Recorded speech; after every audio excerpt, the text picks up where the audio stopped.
Hey everybody, the Bang is back. Welcome to part 17 of Let's Play Yu-Gi-Oh! The Eternal Duelist Soul for the Game Boy Advance, brought to you by GameAnyone.com. Now, instead of using new decks submitted by people on YouTube, I decided to go and add individual cards instead. Like, use my own deck, but with the other decks that have been suggested to me, I decided to take cards from those decks and make them into my deck. Definitely, you're going to need some of those cards for Tier 3 and beyond, because Brute Force alone is not enough to beat your future opponents. So let's go with Arcana, the second of the 5 ghouls. Hehehe, I've been waiting for this. I am Arcana, the hunter of rare cards, also known as the sorcerer of Dark Magician! Exclamation point, and so on. Okay, so I gotta go first. Okay, Arcana's no pushover. He has Dark Magician and Dark Magician Girl. Dark Magician Girl only has 2,000 attack points, but gains 300 attack points for every Dark Magician in the field and graveyard. Let's start with these two cards face down. And my new Needleworm in defense mode. Your move. Oh, there goes Dust Tornado. Oh, you're gonna attack with Dark Rabbit, eh? Time to go hunting for some wabbits. Next turn, of course. Okay, Needleworm takes off 5 cards off the top of your opponent's deck and sends them to the graveyard. Pretty neat, huh? So I got rid of Dark Elf, 7 Tools of the Bandit, Giant Soldier of Stone, Pot of Greed, and Sangan.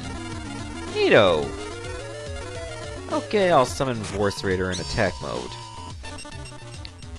Let's take out that Dark Rabbit. Dark Magician Girl is a level 6 monster, so all she needs is 1 monster's sacrifice and she'll be out on the field. You don't want that. Especially you don't want Dark Magician out either. Ugh, monster. Oh, see, he discarded that on purpose because he knew he was going to bring it out with Graceful Charity. Great. Now I got 2 monsters to deal with.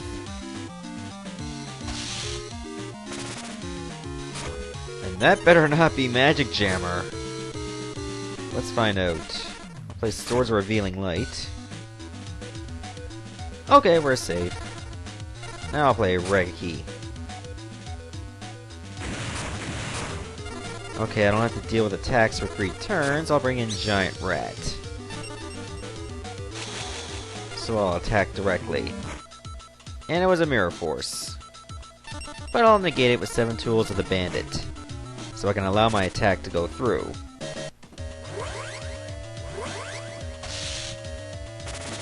Alright, your move.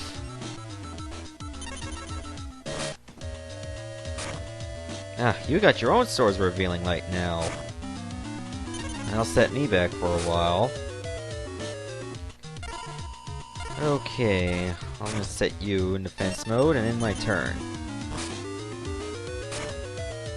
Premature Burial. And bring in Dark Magician again, of course. Ooh, Manor Bug. Okay, that was Giant Rat he targeted. Good. Good thing it wasn't my Magician of Faith, because I need that. And of course, Reggie. That's the only spell card in my graveyard at this point. And I'll sacrifice Magician of Faith to bring in Cybertech Alligator. Then I'll play the spell card Reggie.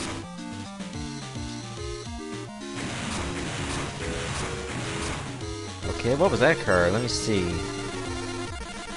Ah, Skilangel, or Skilangle. It doesn't really matter how you pronounce it. Like, when it comes to fictional names, who cares how you say it? Oh, there goes my swords. And gets his face down. Alright, now I can attack. Oh, this is pretty much going to be a chess match now. Because we got no hands. The only cards we can get are the ones we immediately draw.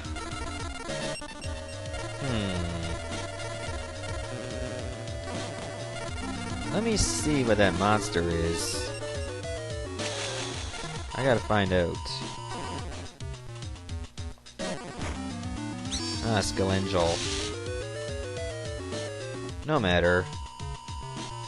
I don't want to play Call of the Haunted yet. I'll save it for later.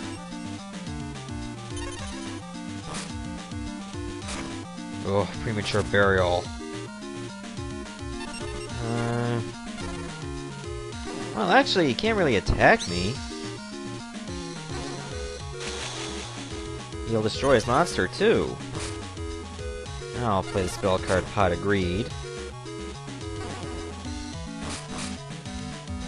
And let's see. You know, this might be a good idea to actually attack that Dark Magician, even if I do lose it. Let's see if Wabaku will help me out.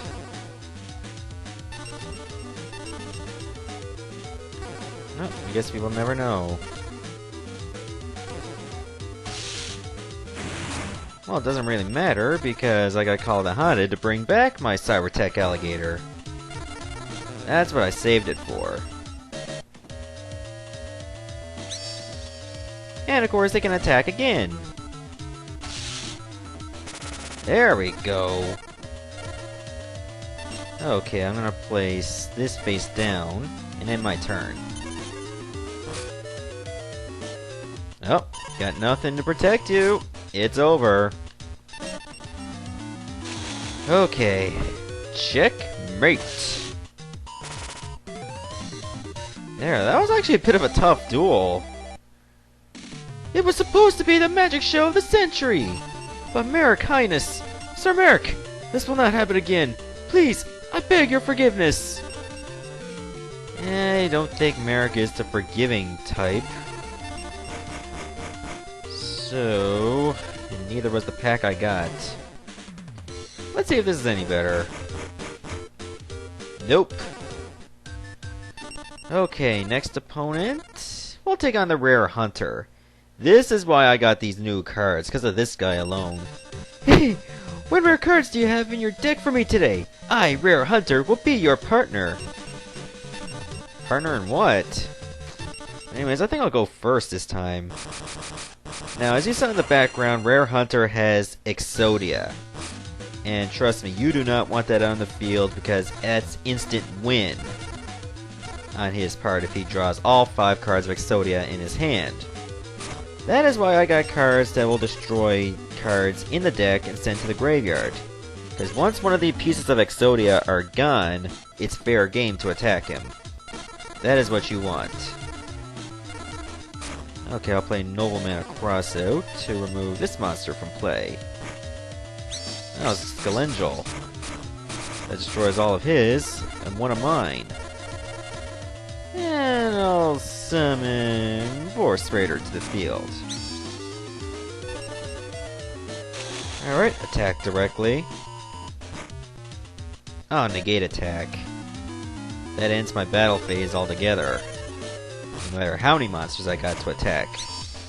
And Witch of the Black Forest. Yeah, that's what I hate. He got Witch of the Black Forest and Sangan. If they go from the field to the graveyard, he can bring out any pieces of Exodia at will.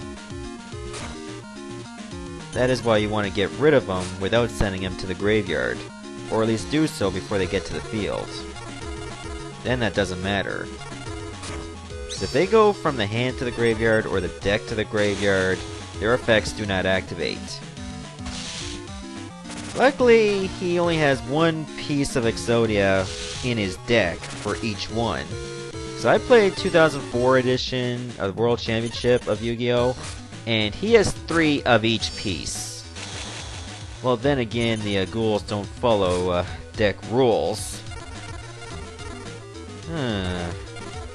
Let's see. I'll place this face down. And you in face down defense mode. No, I don't want to attack. Right now, I don't feel confident to attack any of these monsters yet. Oh, Cannon Soldier, I forgot. He can use that to activate Witch of the Black Forest and Sangan's ability too. That makes things even worse. Because even if you do not attack, he can just use Cannon Soldier to sacrifice them, and then bring them out anyway. That's where you gotta strike fast. Oh, I should have brought that face down. Can I do more damage? Actually, I can do more damage this way. I know. I'll sacrifice Giant Rat to bring in Summon Skull. I don't think that's going to be enough to win the duel, but I'll bring it down even lower. Ugh, only by 300 points.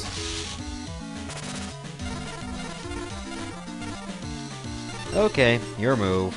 If he draws another piece of Exodia, that's gonna be not good. But agreed. Okay, good. He still doesn't have a Graceful Charity.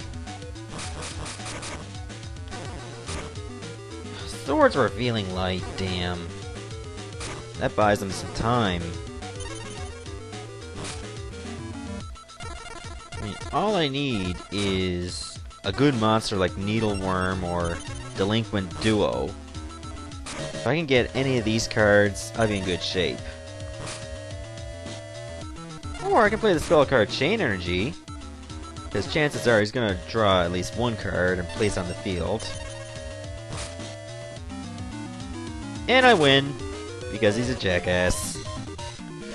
Oh, wow. That was not so stressful. No! No! I lost! My unbeatable deck! What will I tell him, Eric? That you suck. You can tell him that. Let's see. Royal Decree. That's neato.